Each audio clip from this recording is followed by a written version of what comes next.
आज मेरे 5-6 सवाल हैं केजरीवाल जी से। इससे पहले कि वो अपने आप को ईमानदारी का सर्टिफिकेट देना शुरू करें और ईमानदारी पर ढकोसला करें, लेकिन प्रश्नों के जो उत्तर हैं वो ना दें, ऐसे तो काम नहीं चलेगा। क्योंकि लोकतंत्र में प्रश्न पूछे जाते हैं और उनका जवाब देना अनिवार्य है।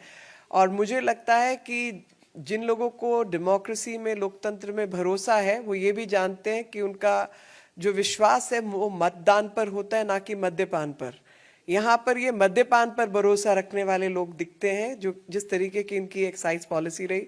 मेरा पहला प्रश्न है 25 अक्टूबर 2021 को, और ये कागज़ आप सबके समक्ष में दिखाना चाहती हूँ। ये कागज़ है 25 दिसंबर 2021 को एक्साइज डिपार्टमेंट ने नोटिस दिया इन सारी कंपनियों को जिनको मद्यपान से जुड़े हुए लिकर लाइसेंसेस दिए गए। इस पर क्या एक्शन हुआ, क्या कोई काम हुआ, नहीं हुआ, कार्रवाई हुई, नहीं हुई, और इसका क्या इन्वेस्टिगेशन, क्या स्थिति है, ये बताएं। और तारीख नोट कर लीजिए 25 अक्टूबर 2021 को। अक्टूबर 25 अक्टूबर 2021।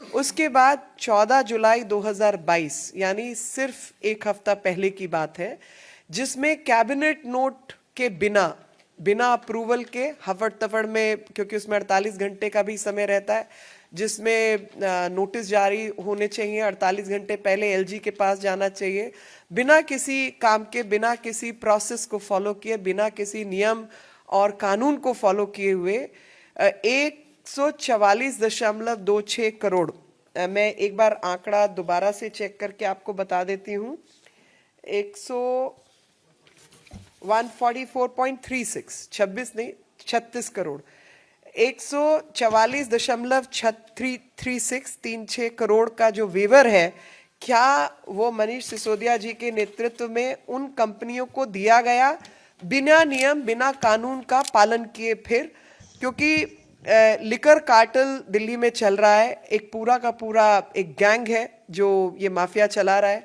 और इसके दौरान 144.36 करोड़ का उनको जो है एग्जेम्पशन दी गई है लाइसेंस फी पर, जिसमें कि कोई अप्रूवल, कोई कैबिनेट नोट, कोई ऑथराइज्ड एजेंसी, किसी को इसमें जोड़ा नहीं गया, उससे किसी से बात भी नहीं की गई। और जब दिल्ली के अंदर डेल्टा वेव चल रही थी, उस दौरान ये हरकत हुई कि डेल्टा वेव के दौरान भारतवासी काम के अभाव में होटल, अस्पताल, बाकी चीज़ें बंद पड़ी थी। अस्पतालों का क्या हाल था आप सब जानते हैं।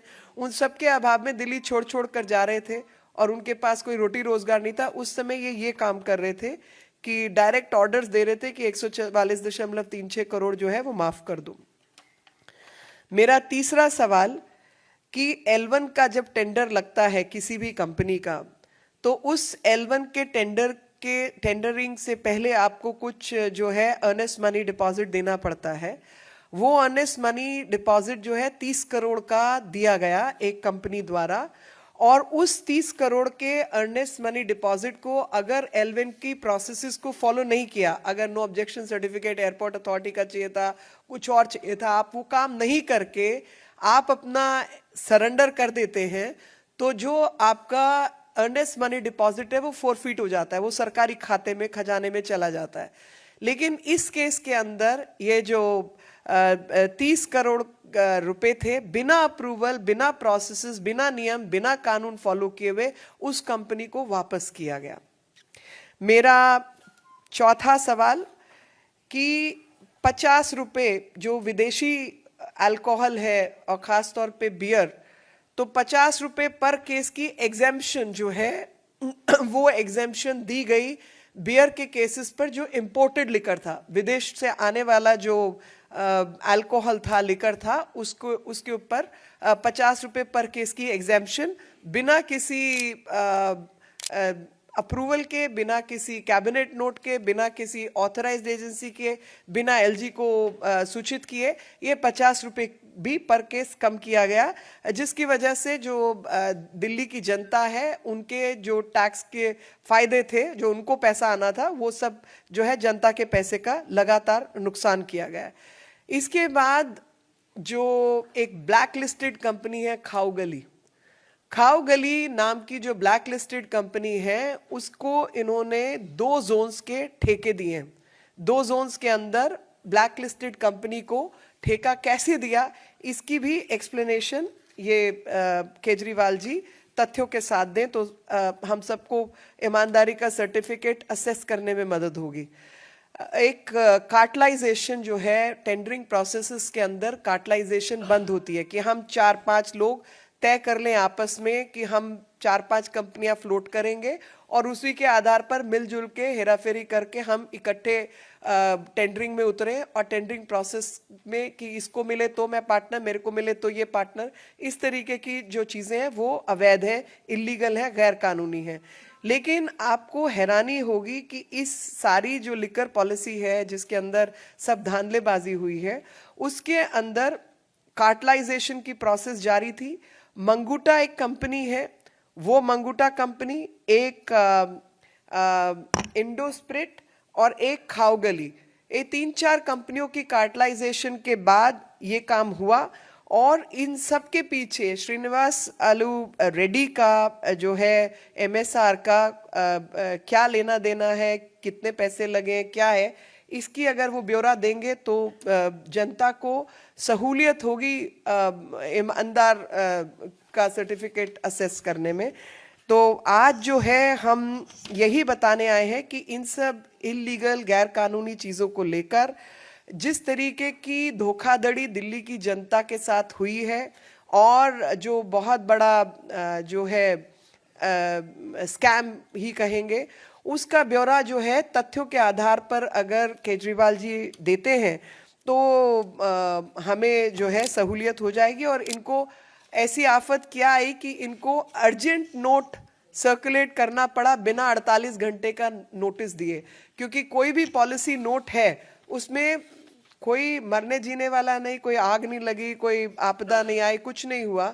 तो 48 घंटे के नोटिस के बिना एजेंडा सर्कुलेट किए हफड़ तफड़ में इनको ये कागज़ क्यों साइन करने पड़े, और ये ज़रा हम सबको बता दें। तो बेसिक जो हमारी बात है वो यही है कि जो अल्कोहल के ऊपर, लिकर के ऊपर टैक्सेस लगते हैं, वो टैक्सेस जनता के काम आने वाला पैसा है, लेकिन इन्होंने लगातार लिकर कंपनियों को, माफिया को फायदा पहुंचाने के लिए नियम कानून का उल्लंघन करते हुए कुछ निर्णय लिए हैं और सीधे सीधे तौर पर वो लाइसेंसेस, वो निर्णय जो हैं उससे जो है जनता का नुकसान हुआ है, जिसमें वेवर ऑफ फीस इत्यादि इन्होंने दिया है।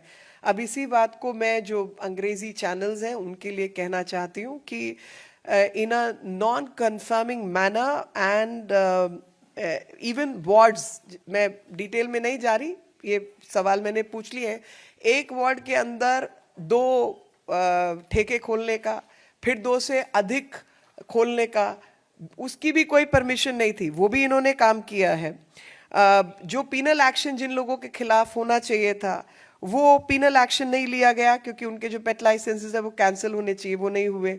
जो स्कूल आदि हैं उनके आसपास ठेके खोलने का, मार्केट प्लेसेस जहाँ पे महिलाएं, और जैसे साउथ एक्स मार्केट है कोटला में ऑलरेडी एक ठेका चलता था, एक और इन्होंने खोला। जनता की हाहाकार मची, महिलाओं के ग्रुप, सिविल सोसाइटी और सबने इसका जो है विरोध किया। बावजूद उन तमाम चीज़ों के इन्होंने अपनी लाइसेंसिंग पॉलिसी नहीं बदली और जो नुकसान हुआ वो देश की जनता और दिल्ली की जनता का हुआ, क्योंकि इन्होंने लिकर माफिया को लाभ पहुंचाने के लिए जो है पॉलिसी जो है उसको इम्प्लीमेंट किया। और I can only say that all this exercise was undertaken with ulterior motives which do not meet the eye, and what kind of losses have happened to public exchequer can only be, it's only for everybody to guess that what kind of monetary transactions have taken place is what we all wish to understand.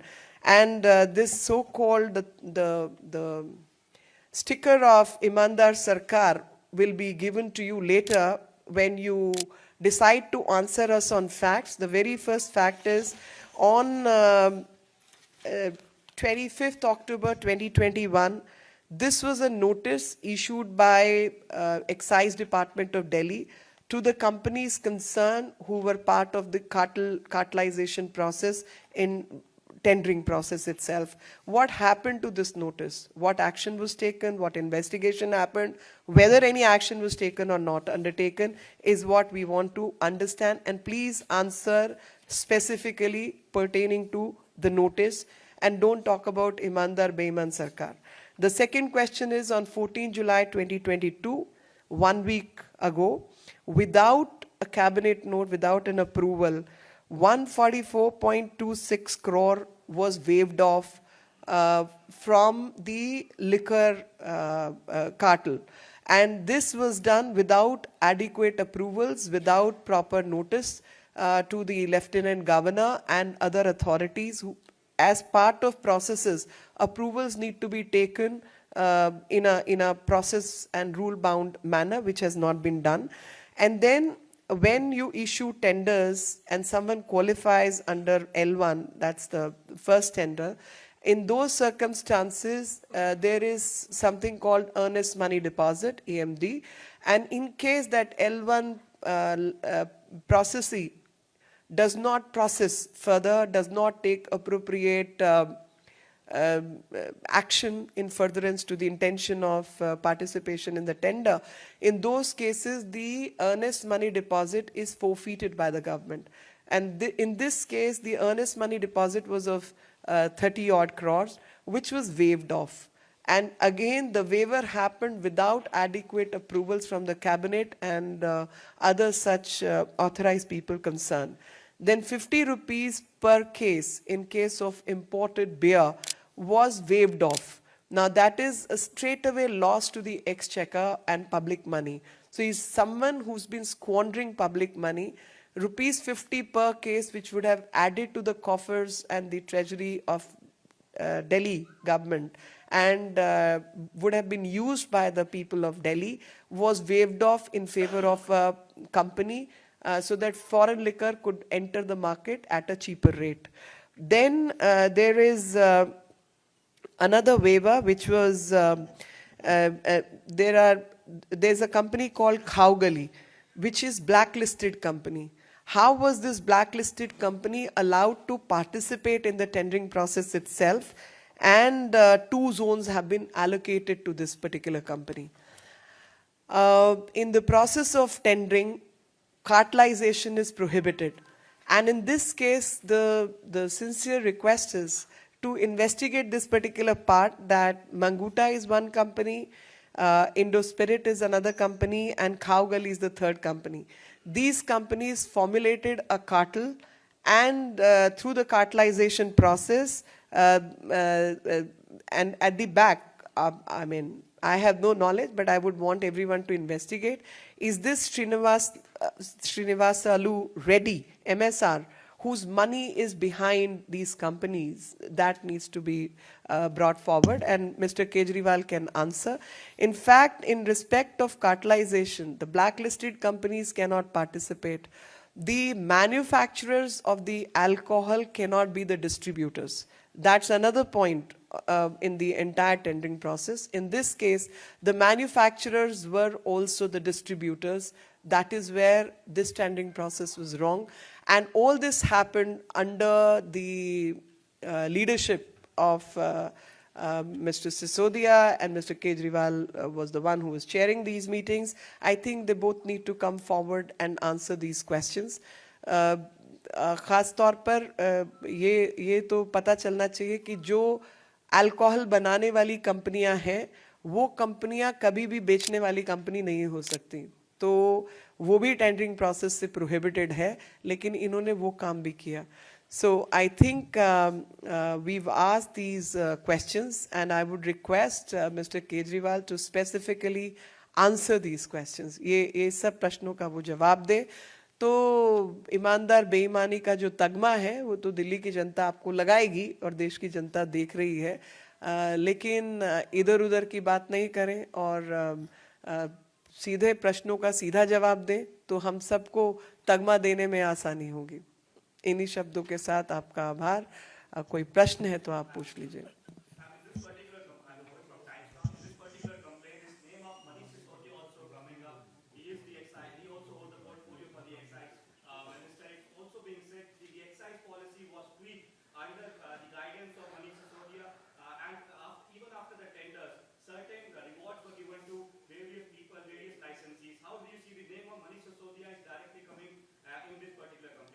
See, all I can say at this moment is that the documents are there, signatures are there. People who were involved in the policy change without taking adequate permissions is all there. One of the ministers is in jail, who on the charges of money laundering. Other minister's name is cropping up in excise related issues. Under these circumstances, I think the leader, the leader of such people, Mr. Kejriwal, must come in the open and answer these questions. एक minute जरा आदेश जी के संबोधन के बाद सवाल लेंगे। आदेश जी और विधुड़ी जी के बोलने के बाद। Oh, I'm so sorry. आदेश जी। धन्यवाद प्रेम जी। सभी मित्रों को मेरा नमस्कार, पत्रकार मित्रों को। जो सवाल अभी सबसे पहले मैं एलजी साहब का धन्यवाद करना चाहता हूं कि बहुत दिनों से भारतीय जनता पार्टी भी आंदोलन कर रही थी कि नई शराब पॉलिसी जो उसके खिलाफ और वो उसमें भ्रष्टाचार है, और आज बड़ी खुशी है कि एलजी साहब ने सीबीआई जांच के आदेश दिए। भारतीय जनता पार्टी इसका बहुत ही स्वागत करती है, इससे भ्रष्टाचार एक्सपोज होगा। साथ ही साथ मैं कहना चाहता हूं कि इसमें जो मुद्दे लिए गए, जिसको अभी मीनाक्षी जी ने जिक्र किया है, इन मुद्दों के अलावा भी बहुत से ऐसे मुद्दे हैं इसमें, इस शराब नीति में, जिसकी भी जांच होने की बहुत जरूरत है। मैं आपको ध्यान कराना चाहता हूं कि जिस समय नई शराब नीति अनाउंस हुई, उस समय 2.5% जो कमीशन है वो 2.5% कमीशन शराब की जो ठेकेदार उनको दिया जाता था, जिसको बढ़ाकर 12.5% किया गया। सीधे 10% का फायदा शराब माफिया को देने का काम केजरीवाल सरकार ने किया है। दूसरा एक सवाल है कि क्वालिटी कंट्रोल, जो शराब बिकेगी उसकी क्वालिटी कंट्रोल के लिए गवर्नमेंट एजेंसी की लैब होती थी, लेकिन इस नई शराब नीति में छूट दी गई कि जो नई शराब की मैन्युफैक्चरर हैं वो अपनी खुद लैब बनाए और खुद ही चेक करे और खुद ही सर्टिफिकेट दे। तो एक बहुत बड़ा एक सवाल है, क्योंकि शराब माफिया जिस तरह से शराब बेचेंगे और सस्ती बेचेंगे, स्कीम लगाकर बेचेंगे, 1+1 बेचेंगे, तो क्वालिटी की कोई गारंटी नहीं होगी, क्योंकि उनकी खुद की लैब होगी, वो खुद ही सर्टिफिकेट देंगे। इस बात की भी जांच होनी चाहिए। दूसरा, जिस तरह से शराब माफिया को फायदा पहुंचाने के लिए भारत के इतिहास में हर राज्य में धार्मिक और पवित्रता के आधार पर 21 ड्राई डे दिल्ली के अंदर अभी तक आजादी के बाद थे, जिसको शराब माफिया के दबाव में, उनके कारण से उनको फायदा पहुंचाने के लिए उन 21 ड्राई डे को कम करके 3 कर दिया गया। मैं आज केजरीवाल जी से पूछना चाहता हूं, क्या गुरु नानक जयंती, रामनवमी, कृष्ण जन्माष्टमी, होली, दीपावली, मुहर्रम, ईद, इन सब त्योहारों पर भी शराब बिक्री होगी? और आप सब लोगों को पता है किस तरह से त्योहार के दिन में जब लोग फ्री होते हैं तो जो शराब लगभग 20,000 करोड़ की शराब दिल्ली में पर एनम बिकती है, वो जाकर उन दिनों में सबसे ज्यादा बिकेगी। और ये सब किया गया है शराब माफिया को अधिक से अधिक फायदा पहुंचाने के लिए। ये वही केजरीवाल जी हैं जो ये कहते थे स्वराज आंदोलन में, जब इनकी सरकार नहीं बनी थी तो इन्होंने एक पुस्तक लिखी थी जिसके संपादक के रूप में उन्होंने, आशीर्वाद के रूप में अन्ना हजारे जी ने उसको संपादकीय लिखी थी, और उसमें केजरीवाल ने कहा था कि कोई शराब का नया ठेका खुलना नहीं चाहिए, क्योंकि नया ठेका खुलता है तो सोसाइटी में तनाव होता है, और अगर नया ठेका कोई खुले तो महिला और जो आरडब्ल्यू है वो संगठनों से बात की जाए। मैं आज केजरीवाल जी नई शराब नीति लागू की, जिसमें 250 से बढ़ाकर लगभग 1000 ठेके खोल दिए। वो अनऑथराइज कॉलोनी में खोले, वो गांव में खोले, वो गली मोहल्ले में खोले, जहां मास्टर प्लान उसकी इजाजत नहीं देता है, लेकिन शराब कंपनियों को फायदा पहुंचाने के लिए उन्होंने ये काम किया। आज पूरी तरह स्पष्ट है कि अरविंद केजरीवाल जी के 2 मंत्री, स्वास्थ्य मंत्री, चाहे पंजाब हो दिल्ली हो, दोनों मंत्री जेल में है, और सत्येंद्र जैन जी को तो बेल भी नहीं मिली है, और केजरीवाल जी जिस दिन सत्येंद्र जैन जेल गए थे उस दिन भी यही कह रहे थे। वो कह रहे थे कि सत्येंद्र जैन निर्दोष हैं, वो बरी होंगे, और वो खुद ही वकील बन गए थे, खुद ही जज बन गए थे, और उनको उन्होंने क्लियरेंस दे दी थी, एनओसी दे दी थी अपनी तरफ से। और आज वही काम वो इस शराब नीति पर, इस सीबीआई जांच पर भी वो यही बात कह रहे हैं। तो ना तो वो संविधान को मानते हैं ना कानून को मानते हैं। जो केजरीवाल कहें वही सही। आज केजरीवाल जी भ्रष्टाचार का पर्याय बन गए हैं। भ्रष्टाचार यानी अरविंद केजरीवाल कोई भी पॉलिसी बिना भ्रष्टाचार के वो लाते नहीं हैं। चाहे वो डीटीसी की नई बसें खरीदनी हो, चाहे वो दिल्ली जल बोर्ड की बात हो। और मैं आपको ये बताना चाहता हूं कि ये मनीष सिसोदिया जी जो इस लिक्कर पॉलिसी के सबसे बड़े हिमायती है, उन्होंने जिस समय अनाउंसमेंट किया था उस समय उन्होंने कहा था कि हम equal distribution of liquor, equal distribution, कहीं पर शराब के ठेका 10 किलोमीटर है, कहीं 1 किलोमीटर है, तो दिल्ली में हम बराबर दूरी पर शराब के ठेके खोले जाएं, इसके लिए हमें नई शराब नीति ला रहे हैं। मैं मनीष सिसोदिया जी से पूछना चाहता हूं कि आप इक्वल डिस्ट्रीब्यूशन आप पानी, वाटर की लिए आप सरकार में आए थे, जनता ने इसलिए चुना था। इक्वल डिस्ट्रीब्यूशन ऑफ राशन के लिए आए थे, equal distribution of sewerage system के लिए आए थे। शराब की इक्वल डिस्ट्रीब्यूशन के लिए जनता ने आपको नहीं चुना था। लेकिन आपका काम, आपका इंटेंशन गलत था, क्योंकि आपको हजारों करोड़ रुपए शराब माफिया से पैसा लेना था, भ्रष्टाचार करना था, इसलिए आपने ऐसी पॉलिसी की। मैं एक बात का जिक्र और करना चाहता हूं कि जिस तरह से सिसोदिया जी और अरविंद केजरीवाल दिल्ली के एजुकेशन मॉडल में एक बात करते हैं हैप्पीनेस क्लास की। आपको पता है हैप्पीनेस क्लास क्या है? ये हैप्पीनेस क्लास इनकी है कि बच्चों को ज्यादा से ज्यादा शराब पिलवाओ, ये उनका हैप्पीनेस क्लास का मॉडल है।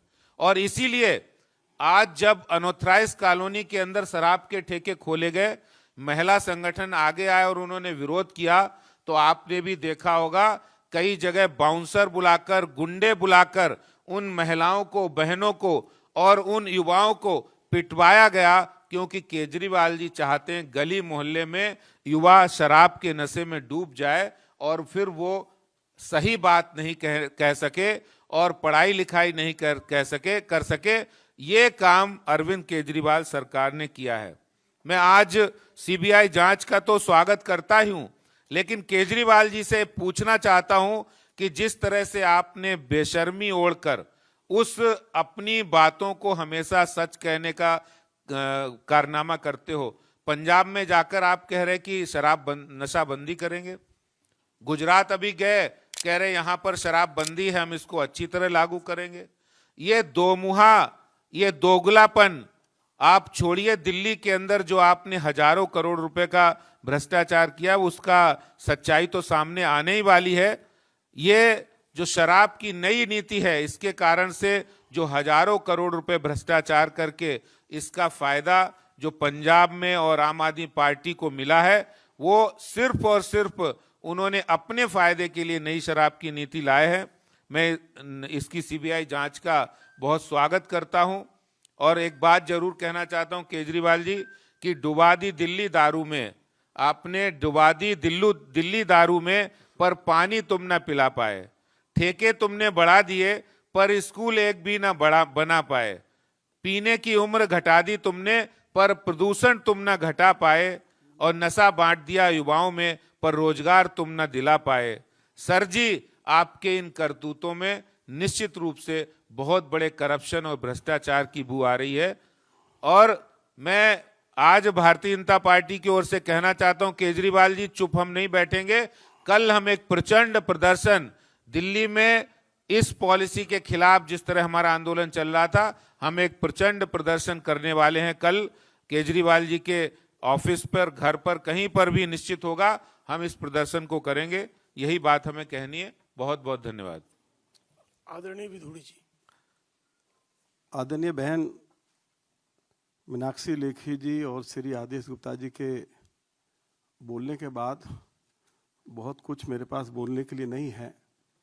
जो सवाल मीनाक्षी जी ने, आदेश जी ने मीडिया के समक्ष उठाए हैं, ये सभी सवाल हमने विधानसभा में उठाए हैं और सरकार के पास कोई जवाब नहीं था। मैं केवल 4 सवाल दिल्ली के मुख्यमंत्री अरविंद केजरीवाल जी से पूछना चाहता हूं। वे बताएं कि उनकी सरकार ने ये घोषणा की कि दिल्ली में लगभग 272 जो नगर निगम वार्ड्स हैं, सभी में 3-3 शराब के ठेके खोले जाएंगे। और दिल्ली विधानसभा के अंदर deputy chief minister Shri Manish Sisodia ने स्वीकार किया कि दिल्ली में 100 ऐसे नगर निगम वार्ड्स हैं जहां मास्टर प्लान शराब के ठेके खोलने की अनुमति नहीं देता है। तो मास्टर प्लान का वायलेशन करके रेजिडेंशियल एरियाज में शराब के ठेके क्यों खोले गए, इसका जवाब अरविंद केजरीवाल को देना पड़ेगा। दूसरा जो हमारा सवाल है कि इन्होंने शराब सर्व करने का समय जो है वो 11 बजे से बढ़ाकर प्रातः 3 बजे तक कर दिया गया। और जो तीसरा हमारा जो सवाल है जो बहुत ही मजेदार है, हाउस के अंदर ये कहा गया कि दिल्ली की सरकार दिल्ली के लोगों को शराब पीने के तरीके सिखाएगी और उसके लिए दिल्ली में 5 स्कूल खोले जाएंगे। ये बात भी अरविंद केजरीवाल की सरकार ने विधानसभा के अंदर कही।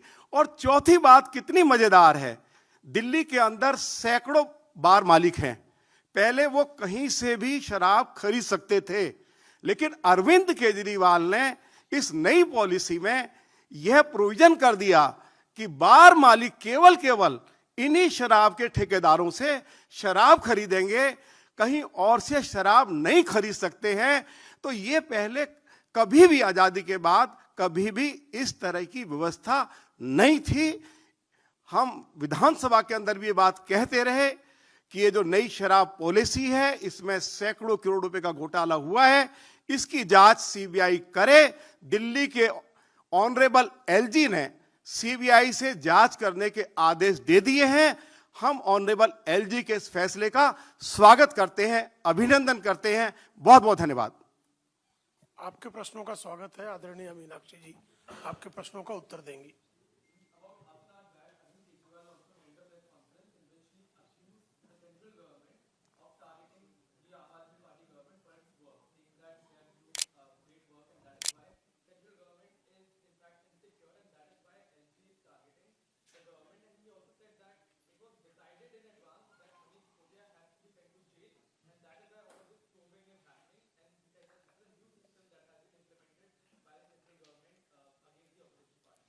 So, one line which is in Hindi, "Chor ki daadi mein tinka," is what comes to my head. That the fact is that instead of engaging in rhetoric, Manish Sisodia is going to be targeted. Nobody knew. He must be knowing. That's why he's speaking like this. I have no knowledge. Even till date, I have maintained that documents would have been signed by one or the other, and it's a matter of record. I have not said it's Sisodia or Mr. Kejriwal, whatever, but he's been chairing those meetings, number one. Number two, so far as the work done by his government is concerned, regarding the work done, I've raised these questions. Instead of engaging in rhetoric, he should answer these questions. And that would indicate what his government has been wanting to do or not wanting to do. That's all I can say. Anybody else? Yes, please.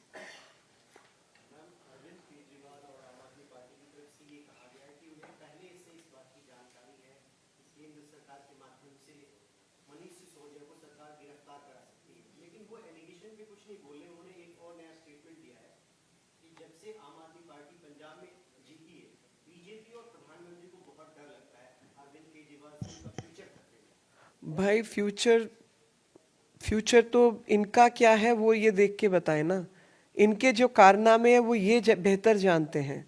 मेरे को जानकारी नहीं है कि सिसोदिया जाएंगे या ये जाएंगे या कौन जाएंगे, मगर ये जानकारी इनके पास जरूर होगी कि किसके दस्तखत कहाँ पर है। हमारे पास जानकारी नहीं है। हम तो खाली कागजों के आधार पर क्या है नियम के अनुसार, रूल 57 है जो रूल्स ऑफ बिजनेस होते हैं, उसमें एक बार मैं चेक कर लूं 47 है या 57 है, 57 ही है।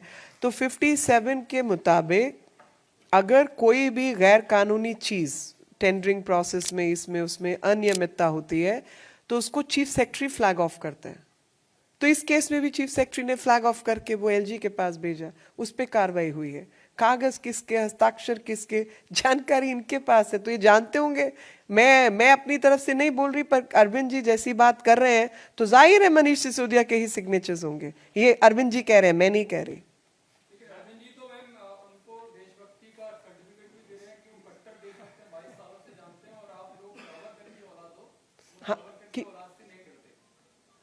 अरे यार, अभी चलो मान लिया, मैं इस भाषा का प्रयोग नहीं करना चाहती।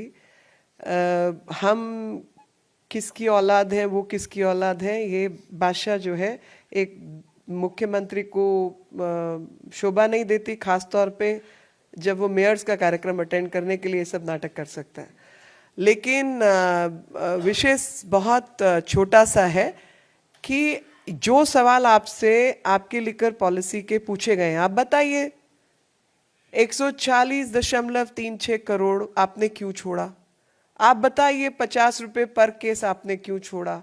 आप बताइए कि जहां टैक्स जो मिलता था हिस्सा लिकर वालों को 2.5% मिलता था, आपने बढ़ाकर 12.5% क्यों किया? आप ये या 10% जो टैक्स उनका था उसको घटाने का काम क्यों किया? आपने पैसा वापस क्यों किया? अर्नेस्ट मनी को वापस क्यों किया?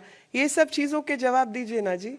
बाकी चीजें तो जांच का विषय है, मुद्दों पे बात कीजिए। एक सवाल ये भी है कि बार-बार आम आदमी पार्टी की तरफ से कहा जाता है कि 2016 वाली सिचुएशन फिर से क्रिएट करने की कोशिश की जा रही है। इनकम टैक्स, सीबीआई, ईडी पीछे लगाया जा रहा है। सत्येंद्र जैन को भी गलत आरोपों में अंदर किया गया। अब मनीष सिसोदिया की बारी है, कल को अरविंद केजरीवाल की बारी होगी, तो हम लोग तैयार हैं।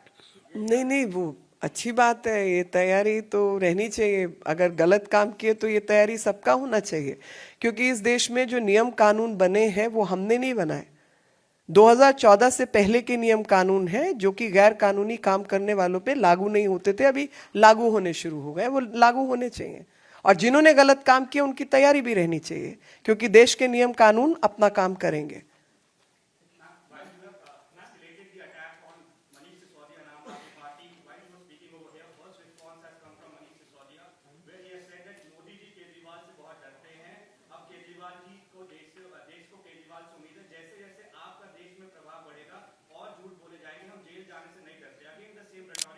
So I'm back again. Look, I do not know the deeds of Mr. Sisodia. I haven't even named him.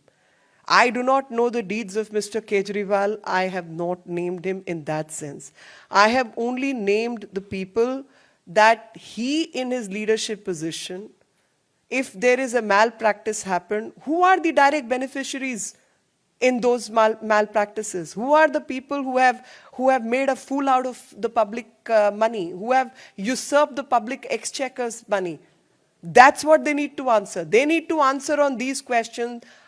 Why have they chosen the policy they have chosen and legitimize the illegal gains? They have to answer that.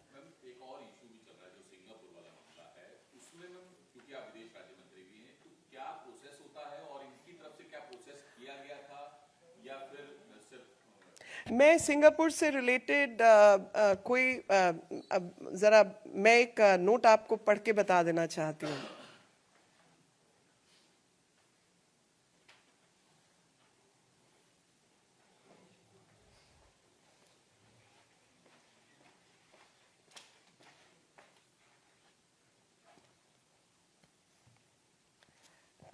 तो Singapore से related मेरे पास एक मैं थोड़ा search कर रही थी।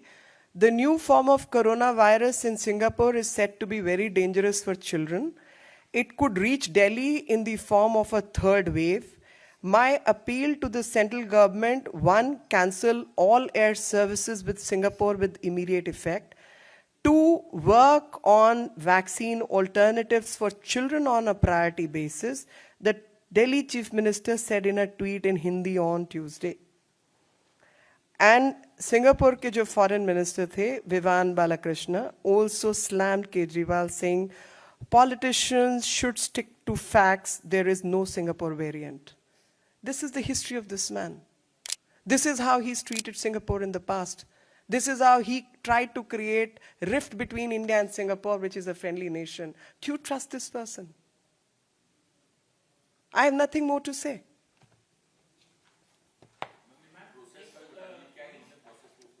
I have nothing more to say on this. Thank you. आम आदमी पार्टी की तरफ से एक ट्वीट में कहा गया है कि देश में एक ऐसा सिस्टम चल रहा है कि पहले निर्णय किया जाता है किसको जेल भेजना है और अपने मर्जी केसेस तैयार किए जाते हैं। जो कैबिनेट नोट तैयार होना था उस पर कोई फर्जी नोट नहीं साइन कर सकता था। मेरे साथ बिदुड़ी जी बैठे हैं, कैबिनेट नोट पे इनके हस्ताक्षर नहीं चलते, कैबिनेट के ही हस्ताक्षर होते हैं। जिन प्रश्नों का सवाल जो प्रश्न इनसे पूछे गए हैं उसका सीधे सीधे जवाब दें और दिल्ली की जनता, देश की जनता तय करेगी कि किस तरीके के लोग हैं।